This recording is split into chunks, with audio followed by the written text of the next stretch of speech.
আসসালামু আলাইকুম সুপ্রিয় নবম শ্রেণীর শিক্ষার্থী, কেমন আছো? আজকে তোমাদের আমি অনুশীলনী 3.5-এর 26 থেকে 31 পর্যন্ত একই নিয়মের অঙ্কগুলো দেখাবো। এখানে আমি কিছু দেখাবো এবং বাকিগুলো তোমরা বাসায় হোমওয়ার্ক করবে।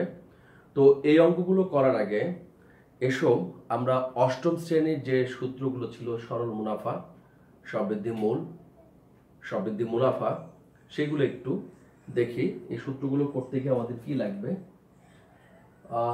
আমরা সরল মুনাফার সূত্রটা কি জানতাম? সরল মুনাফাটাকে কি দ্বারা প্রকাশ করা হয়?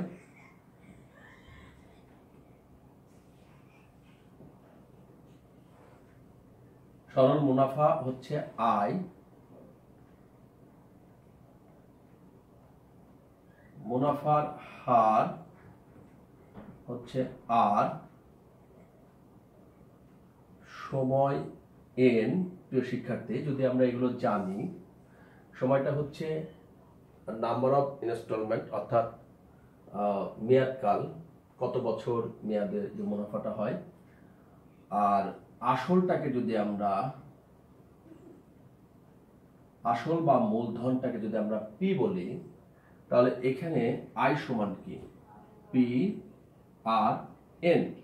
এটা হচ্ছে সরল মুনাফা সমান পি আর এন। যদি এখান থেকে আমি আর বের করতে চাই, তাহলে আই ভাগ পি এন। এখান থেকে যদি আমি পি বের করতে চাই, তাহলে আই ভাগ আর এন। এখান থেকে যদি আমি এন বের করতে চাই, তাহলে আই ভাগ পি আর। কেমন? তাহলে আমরা কিন্তু এখানে এই জিনিসগুলো দেখতে পেলাম যে যদি আমরা এরকম আই সমান চাই তাহলে পি আর এন, যদি আর চাই আই ভাগ পি এন, পি চাইলে আই ভাগ আর এন, এন চাইলে শিক্ষার্থী আই ভাগ পি আর। তাহলে এটা হলো তোমার সরল মুনাফার ক্ষেত্রে। আর এর সাথে আরেকটা আছে, সেটা হচ্ছে এ সমান কি? পি প্লাস আই, মানে আসল যোগ মুনাফা। এটা হচ্ছে মুনাফা আসল। এটাকে হচ্ছে কি দ্বারা প্রকাশ করা হয়? মুনাফা আসল। তাহলে এটা পেলাম আমরা কি? মুনাফা আসল। এটা কি? এ। আচ্ছা, যদি সবৃদ্ধি মূল বলা হয়, সবৃদ্ধি মূল বলা হয়, তাহলে সেটাকে সি বলা হয়। আর সি সমান হচ্ছে সূত্রটা কি? পি ইন্টু 1 যোগ r whole to the power n. এখানে আমরা 1 বলবো, যেহেতু আমরা বীজগণিত অঙ্ক করছি। আর সবৃদ্ধি মুনাফা কি? চক্রবৃদ্ধি মুনাফা, চক্রবৃদ্ধি মুনাফা, সেটা হচ্ছে কি? C minus P. অর্থাৎ সবৃদ্ধি মূল থেকে যদি আমরা আসলটা বাদ দিই, তাহলে আমরা কি? চক্রবৃদ্ধি মুনাফা পাওয়া যাবে। তাহলে আশা করি এই যা সূত্রগুলো আমরা লিখেছি, ইনশাআল্লাহ প্রিয় শিক্ষার্থী, তোমাদের এই সূত্র দিয়ে কিন্তু এই অঙ্কগুলো ইনশাআল্লাহ শেষ হবে। তাহলে আমরা এখন দেখি 26 নম্বর অঙ্কটা কিভাবে করতে হয়।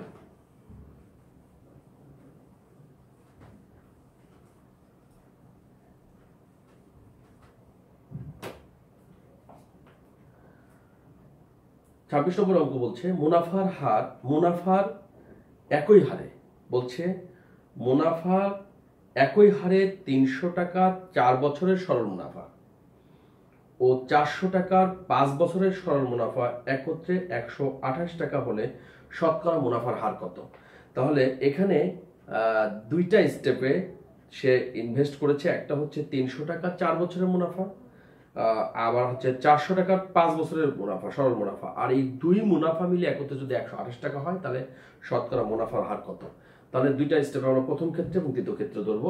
তার আগে শতকরা মুনাফার হার যেহেতু চেয়েছে, তাহলে মনে করি শতকরা মুনাফার হার আর সমান এক্স ধরে নিতে পারি আমরা। তাহলে এখানে 26 নম্বর 3.5, হ্যাঁ, বীজগণিত, মনে করি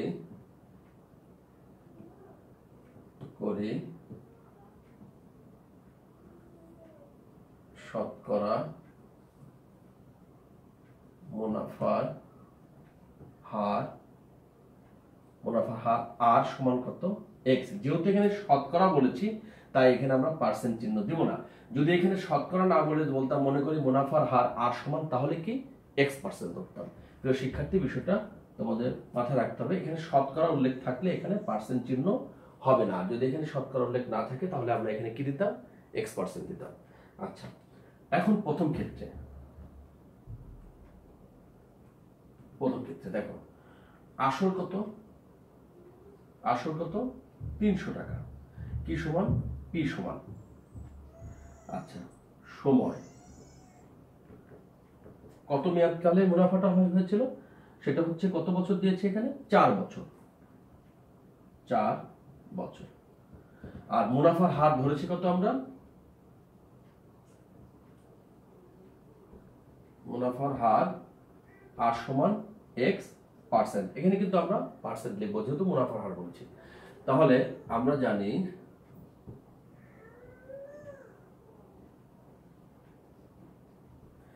জানি যেহেতু মুনাফা বের করছি আমরা, সরল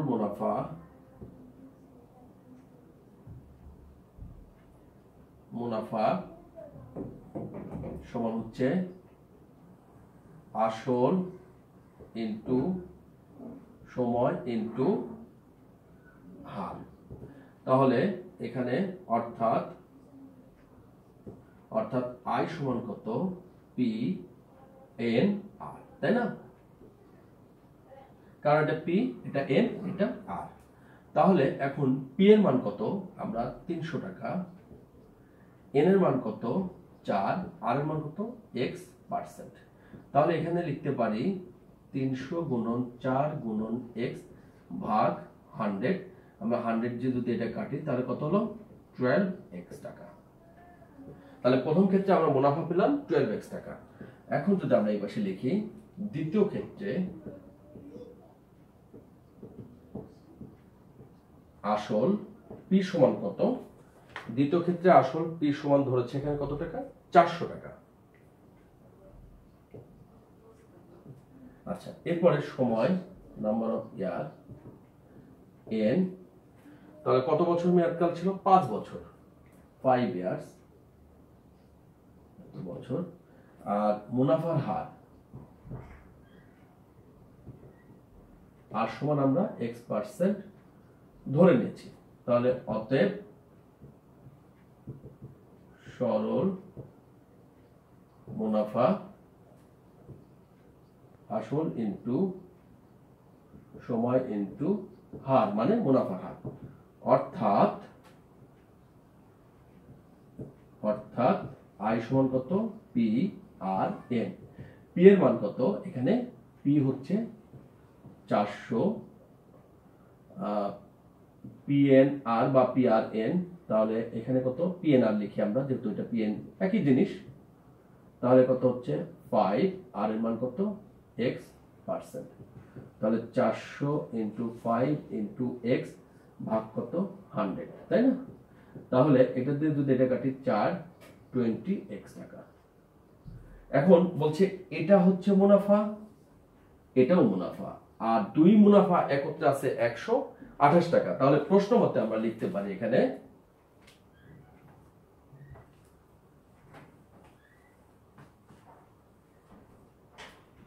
লিখতে পারি প্রশ্ন মতে 12x প্লাস 20x ইকুয়াল কত, 128, ঠিক আছে? বা 32x ইকুয়াল কত, 128, বা x কত। তাহলে এখন আমরা যদি এটাকে কাটাকাটি করি তাহলে কি থাকছে, 4। তাহলে অতএব x সমান কত, 4। 4 2 8, 3 4 12। তাহলে x সমান আমরা কি ধরেছিলাম, 4% ধরেছিলাম। তাহলে অতএব এখানে आंसर কি হবে, 4%। যেহেতু শতকরা মুনাফার হার কত চেয়েছিল, তাহলে শতকরা মুনাফার হার লিখলে আমরা লিখব 4 টাকা, আর যদি आंसर লিখি সরাসরি তাহলে কি লিখব আমরা, 4%। তো প্রিয় শিক্ষার্থী, আশা করি বুঝতে পেরেছো। এগুলো এইটি আমরা করে এসেছি, সেই অঙ্কগুলোই এখানে আবার নবম দশম শ্রেণীর জন্য 3.5 26 থেকে অঙ্কগুলো কয়েকটা অঙ্ক আবার দিয়েছে। তো আশা করি তোমরা বুঝতে পেরেছো। তো এবারে আসি আমরা 27 নম্বর অঙ্কটা। 4% হার মুনাফায় কোনো টাকার 2 বছরের সরল মুনাফা ও চক্রবৃদ্ধি মুনাফার পার্থক্য 1 টাকা হলে মূলধন কত? এখানে বলছে 4% হার মুনাফায়, তাহলে কি দেওয়া আছে? প্রথমে আগে আমাকে রাশিটার ভিতরে খুঁজতে হবে কি কি জিনিস দেওয়া আছে। নাম্বার 1 মুনাফার হার দেওয়া আছে, আর সমান কত? 4%। আর নাম্বার 2 দেওয়া আছে হচ্ছে বছর, নাম্বার অফ ইয়ার, তো কত বছর মেয়াদে? 2 বছর, তাহলে সময় এনটা কত? 2 বছর। আর সরল মুনাফা বের করতে বলেছে এবং চক্রবৃদ্ধি মুনাফা বের করতে বলেছে। আর এদিকে গিয়ে বলেছে মূলধন কত। তার মানে 3টা জিনিস জানা থাকলে তো আমরা সূত্র প্রয়োগ করতে পারি এবং সরল মুনাফা বা চক্রবৃদ্ধি মুনাফা সূত্র প্রয়োগ করে আমরা পার্থক্যটা 1 লিখতে পারি। তো এখানে আমাদের যেহেতু 2টা জিনিস দেয়া আছে আর মূলধন কত চেয়েছে, তাহলে আমরা মনে করি মূলধন পি সমান x টাকা ধরে নিই, তাহলে অঙ্কটা হয়ে যাবে আমাদের।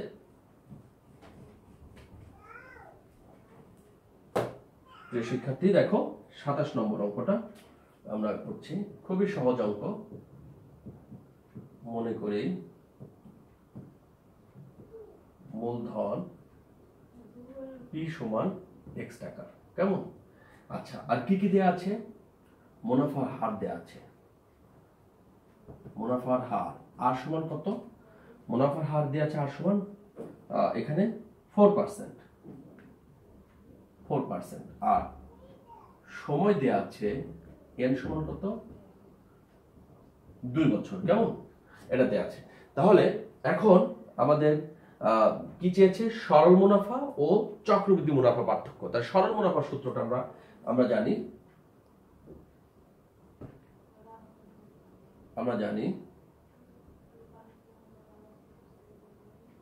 সরল মুনাফা আই সমান কত? পি এন আর। তাহলে পি এর মান কত? এখানে x, এন এর মান হচ্ছে কত? 2, আর এর মান কত? 4%। তাহলে এখানে আমরা লিখতে পারি যে x ইন্টু 2 ইন্টু 4 ভাগ 100। তাহলে এটা দিয়ে আমরা এখন কাটাকাটি করতে পারি, 4 25 100, তাহলে 2x ভাগ 25 এত টাকা। এটা হচ্ছে আমাদের সরল মুনাফা। তাহলে এখান থেকে আমরা এবার চক্রবৃদ্ধি মুনাফা বের করতে পারি। লিখি আমরা, দেখো খেয়াল করো, চক্রবৃদ্ধি মুনাফা, কেমন? চক্রবৃদ্ধি মুনাফার সূত্র হচ্ছে সি মাইনাস পি, আমি শুরুতে দেখিয়েছি, সি মাইনাস পি, আর সি হচ্ছে P into 1 plus R whole to the power N minus P, কেমন? তাহলে পি এর মান x টাকা, আমরা লিখবো এখানে 1, আর এর মান কত? 4%, মানে 4% মানে কি 4/100, আমরা 4% লিখি, আর এন এর কত? 2 মাইনাস পি, ঠিক আছে? আর পি এর মান কত লিখবো আমরা? x লিখবো। তাহলে x 1 প্লাস 4 ভাগ 100 হোল স্কয়ার মাইনাস x। তাহলে এখানে x 100 প্লাস 4 ভাগ 100 তার হোল স্কয়ার মাইনাস x। আচ্ছা, ঠিক আছে, তাহলে এখন x 104 ভাগ 100 তার হোল স্কয়ার মাইনাস x। এখন আমরা যেটা করতে পারি, এখানে কাটাকাটি যদি করি, আমরা এটাকে 2 দিয়ে যদি কাটি তাহলে কি হয়? 2 দিয়ে কাটলে এখানে আসে হচ্ছে 50, আর এখানে আসছে হচ্ছে 52। আচ্ছা, তাহলে এখন এখানে থাকছে আবার 2 দিয়ে কাটা যায়, দেখি 104 ভাগ 4 26। আমরা সরাসরি 4 দিয়ে কাটি, সরাসরি 4 দিয়ে কাটলে এটা হচ্ছে 26, এটা হচ্ছে 25। তাহলে 26, তাহলে x 26 ভাগ 25 হোল স্কয়ার মাইনাস x। তাহলে এখন এখানে 26 হোল স্কয়ার সমান কত? 26 গুণন 26 776, তাহলে এখানে হবে 776 676 x, আর এখানে 625 বিয়োগ x। এখন এটাকে যদি আমরা লসাগু করি তাহলে কি পাওয়া যাচ্ছে? এখানে লিখি আমরা, তাহলে 625 776x বিয়োগ 625x। এখন 776 থেকে 625 বাদ দিলে কি থাকছে? 6 থেকে 5 বাদ দিলে কত? 1। 7 থেকে 12 বাদ দিলে 5। তাহলে এখানে কি থাকছে আমাদের? 51 থাকছে এখানে। তাহলে 51x নিচে কত? 625 এত টাকা। তাহলে প্রিয় শিক্ষার্থী দেখো, এখানে আমরা সরল মুনাফা পেয়েছি এটা, চক্রবৃদ্ধি মুনাফা পেয়েছি এটা। এখন তোমার প্রশ্নে কি বলেছে? এই দুটোর পার্থক্য কত? 1 টাকা। তাহলে এখানে বলেছে যে সরল মুনাফা চক্রবৃদ্ধি মুনাফার পার্থক্য কত? 1 টাকা। তাহলে প্রশ্ন মতে আমরা এখন কি লিখে দেব? এখন যদি আমরা লিখে দিই প্রশ্ন মতে 51x 6। এখন এখানে চক্রবৃদ্ধি মুনাফা সবসময় বেশি হয়, তাই চক্রবৃদ্ধি মুনাফাটা আগে লিখেছি। আর সরল মুনাফা থেকে, যেহেতু চক্রবৃদ্ধি মুনাফাটা হচ্ছে চক্র আকারে বাড়ে, হ্যাঁ, মুনাফারও মুনাফা হয়, সেক্ষেত্রে চক্রবৃদ্ধি মুনাফা বিয়োগ সরল মুনাফা সমান কত? 1। এখন 625 আর 25 এই দুটোর লসাগু কত? 625। তাহলে 51x আর 625 কে 25 দিয়ে ভাগ করলে কত? 25 হয়। 25 আর 2 গুণ করলে 50x। তাহলে 1। এখন 51x থেকে যদি 50x বাদ দিই তাহলে কি থাকে এখানে? x আর নিচে 625 ইকুয়াল 1। এখন ডান হাত দিয়ে বাম কান, বাম হাত দিয়ে ডান কান, অর্থাৎ আর গুণন। ঠিক আছে, আর গুণ করলে তাহলে কি হচ্ছে এখানে? আমরা বা x সমান কত? 625। তাহলে আমাদের যে মূলধনটা বের করতে বলেছিল, তাহলে কিন্তু মূলধনটা আমরা পেয়ে গেছি এখানে। তাহলে লিখবো অতএব মূলধন 625 টাকা। তাহলে দেখো প্রিয় শিক্ষার্থী, এই অঙ্কগুলো কিন্তু অষ্টম শ্রেণীতেও আমরা করে এসেছি। তাহলে 26 এবং 27 নম্বর অঙ্কটা আমরা করলাম। এবার আমরা 28 নম্বর অঙ্কটা দেখব, এবং সেই সাথে 28 নম্বর অঙ্কটা হবো অঙ্ক অষ্টম শ্রেণীতে ছিল। আশা করি তোমরা এখানে পারবা, কারণ কোনো আসল 3 বছরের সরল মুনাফা সহ 400 টাকা, 460 টাকা, এবং 5 বছরের সরল মুনাফা সহ 600 টাকা হলে শতকরা মুনাফার হার কত? এখানে মুনাফার হার আর চেয়েছে, তবে এখানে কিন্তু আসল ফিক্সড। এখানে দুইটার ক্ষেত্রে 3 বছরের সরল মুনাফা সহ, তার মানে কি বলছে? এর মধ্যে আসল যোগ মুনাফা আছে। আবার 5 বছরের সরল মুনাফা সহ মানে আসলের সাথে সরল মুনাফাটা যোগ করা আছে। উভয় ক্ষেত্রে কিন্তু আসলটা ফিক্সড। তাহলে এখানে আমরা অঙ্কটা কিন্তু আমরা হুবহু 13 নম্বরে অঙ্কটা করেছি 2.1 আমরা যখন অষ্টম শ্রেণীতে পড়েছি। তোমাদের অষ্টম শ্রেণী বই থাকলে তোমরা একটু দেখে নিবা। 2.1 13 নম্বর অঙ্কটা আমরা এইভাবে করেছি। সেখানে মুনাফা আসল ছিল, এখানে সরল মুনাফা বলেছে, পার্থক্য এতটুকুই, আর কিছু না। তো যাই হোক, আমরা এখন 28 নম্বর অঙ্কটা করব শিক্ষার্থী। তাহলে এখানে লিখতে পারি আসল যোগ, যেহেতু 5 বছরটা আগে লিখি আমরা, 5 বছরের মুনাফা কত টাকা হলো? 400 টাকা। আসল সহ 5 বছরের মুনাফা কত? 600 টাকা। হ্যাঁ, 600 টাকা। আবার আসল সহ এবার কত বছরের মুনাফা বলেছে? আসল সহ 3 বছরের মুনাফা। 3 বছরের মুনাফা 460 টাকা। কেমন? তাহলে যেহেতু আসল ফিক্সড, তাহলে আমরা এখন এটা বিয়োগ করলে কি পাচ্ছি দেখো। নির্দিষ্ট আসল, যেহেতু আসলটা ফিক্সড তাই আসলটা আমরা বাদ দিয়ে দিলাম। 5 থেকে 3 বাদ দিলে 2 বছরের মুনাফা। তাহলে আমরা এখানে আসল বাদ দিলে কি পাবো? মুনাফা পাবো। তাহলে 10 0 থেকে 0 বাদ দিলে 0, হ্যাঁ, মুনাফা। আবার 10 থেকে 6 বাদ দিলে কত হয়? 4। তাহলে 5 হলো 140 টাকা। আমরা এটা বের করলাম। এখন আমরা দেখতে পাচ্ছি 4 5 600। তাহলে এখন আমাদের বলছে এখানে কয় বছরের মুনাফাটা পেয়েছি? 2 বছরের মুনাফা পেয়েছি। তাহলে অতএব 1 বছরের মুনাফা 140 ভাগ 2। তা এখন আমি 3 বছরের মুনাফা বের করব না 5 বছরের মুনাফা বের করব? তুমি যদি 3 বছরের মুনাফা বের করো তাও অঙ্কটা হবে, যদি তুমি 5 বছরের মুনাফা বের করো তাও কিন্তু অঙ্কটা হবে। আমরা যদি মনে করি এখন 5 বছরের মুনাফা বের করলাম, 5 বছরের মুনাফা, তাহলে 140 গুণন 5। আমি 5 বছরে করছি, তুমি বাসায় 3 বছরের দিয়ে করবা। তাহলে এখানে যদি আমরা কাটি 70 5 35 350 টাকা। তাহলে 5 বছরের মুনাফা হলো কত? 350 টাকা।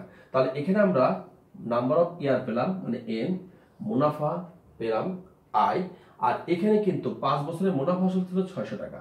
তাহলে 5 বছরের মুনাফা আসল থেকে যদি আমি 5 বছরের মুনাফাটা বাদ দিই তাহলে কিন্তু আমরা আসলটা বের করতে পারবো।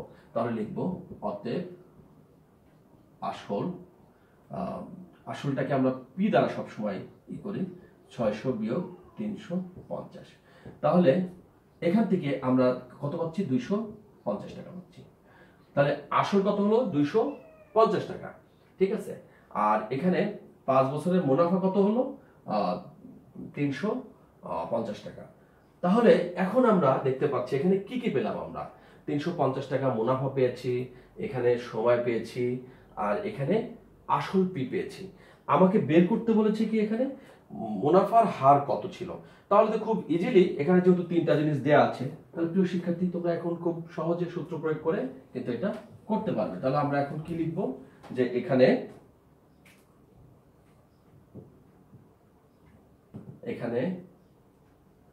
আসল পি সমান কত?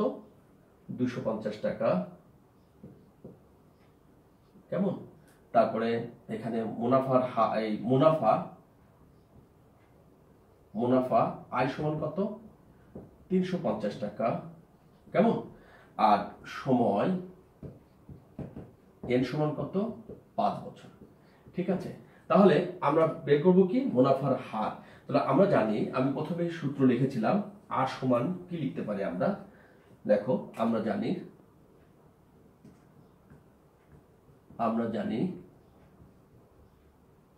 মুনাফার হার আর সমান কত, এখানে আমরা মুনাফা ইনটু 100 ভাগ আসল ইনটু সময়, যেটাকে আমরা লিখেছি মুনাফা কত?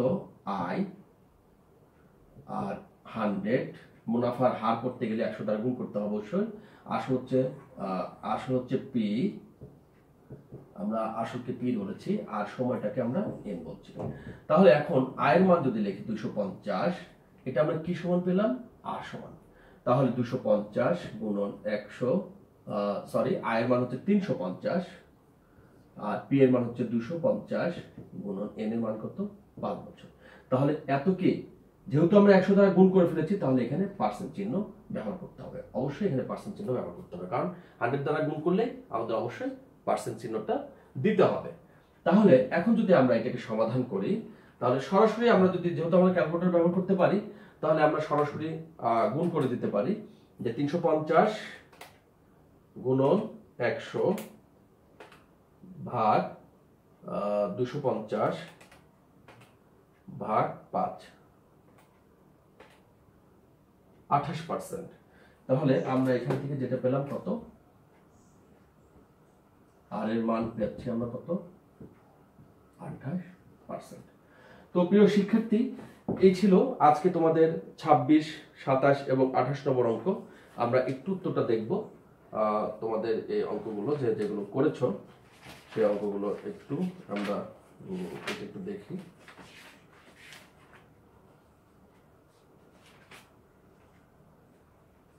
এটা হচ্ছে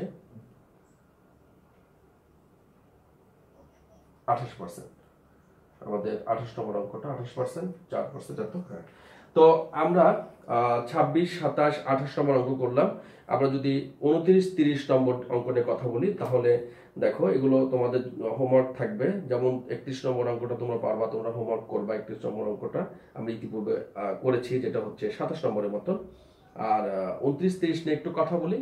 আমি একটা কথা বলে আরেকটু তোমার হোমওয়ার্ক করবা। শতকরা বার্ষিক 5 টাকা হার সরল মুনাফায়, তার মুনাফার হার আর সমান 5%। আর কত টাকা, তার মানে পি, কত টাকা মানে মূলধন, পি সমান হোয়াট, 13 বছরে, তার মানে এন সমান কত? 13 বছর। সবৃদ্ধি মূল 990 টাকা। তাহলে কি কি দেয়া আছে এখানে? সবৃদ্ধি মূল, আমি একটু সূত্রটা লিখি, আমি একটু টাচ দিই, তাহলে তোমরা বাসায় এই অঙ্কগুলো হোমওয়ার্ক করতে পারবে। তাহলে এখানে দেয়া আছে সবৃদ্ধি মূল সি সমান দেয়া আছে, আর দেয়া আছে আর সমান। আর দেওয়া আছে এন, এন হচ্ছে 13 বছর, আর দেওয়া আছে তোমার হচ্ছে 5%, আর স্ববৃদ্ধি মূল সি দেওয়া আছে কত 990 টাকা, 990 টাকা। কেমন? তাহলে এখন এখান থেকে আমার পি বের করতে বলেছে, তাহলে আমরা জানি সি সমান কত পি ইন্টু 1 যোগ r whole to the power n. তাহলে সি এর মান যেহেতু 990 দেয়া আছে, এখানে পি এর মান জানি না 1, আর এর মান কিন্তু 5 ভাগ 100, এন এর মান 13। এখন প্রিয় শিক্ষার্থী, আমরা যদি বলি এই পি সমান কত, পি সমান 990 ভাগ কত 1, 5 ভাগ 100 পাওয়ার কত 30। এখন কিন্তু এটা ক্যালকুলেশন করলে তোমরা করতে পারবা। আর এই 29 এর মতন সেম হচ্ছে 30 নম্বর অঙ্ক, তাহলে তোমরা এটা বাসায় করবে। আর যত বেশি ম্যাথ প্র্যাকটিস করবে তত তোমার কাছে খুব সহজ মনে হবে। আর সূত্র যদি তোমার যদি মান দেয়া থাকে, তুমি যদি বুঝতে পারো অঙ্কের ভিতর কি কি দেয়া আছে আর কি বের করতে হবে, তাহলে তোমার জন্য খুব ইজি হয়ে যাবে। তো আশা করি তুমি 26 থেকে এবং 31 নম্বর অঙ্ক পর্যন্ত বুঝতে পেরেছো, এবং 26 থেকে 31 নম্বর অঙ্ক প্রত্যেকটা অঙ্কই তোমাদের বাসায় হোমওয়ার্ক থাকলো, তোমরা বাসায় প্র্যাকটিস করবে, এবং প্র্যাকটিস করে আমাকে আবার তোমরা গ্রুপে, ফেসবুক গ্রুপে সাবমিট করবে অঙ্কগুলো হলো কিনা দেখবো আমি। যদি না হয় তাহলে আমাকে এই ইউটিউব চ্যানেলের কমেন্ট বক্সে গিয়ে কমেন্ট করবে। আর আজকে ক্লাসটা কেমন লেগেছে সেই বিষয়ে জানাবে। যদি ক্লাসটা ভালো লেগে থাকে, যদি তোমরা বুঝতে পারো, তাহলে চ্যানেলটিকে বেশি বেশি সাবস্ক্রাইব করবে। তো ভালো থাকো, সুস্থ থাকো, দেখা হবে আগামী ক্লাসে। সবাইকে ধন্যবাদ। আসসালামু আলাইকুম।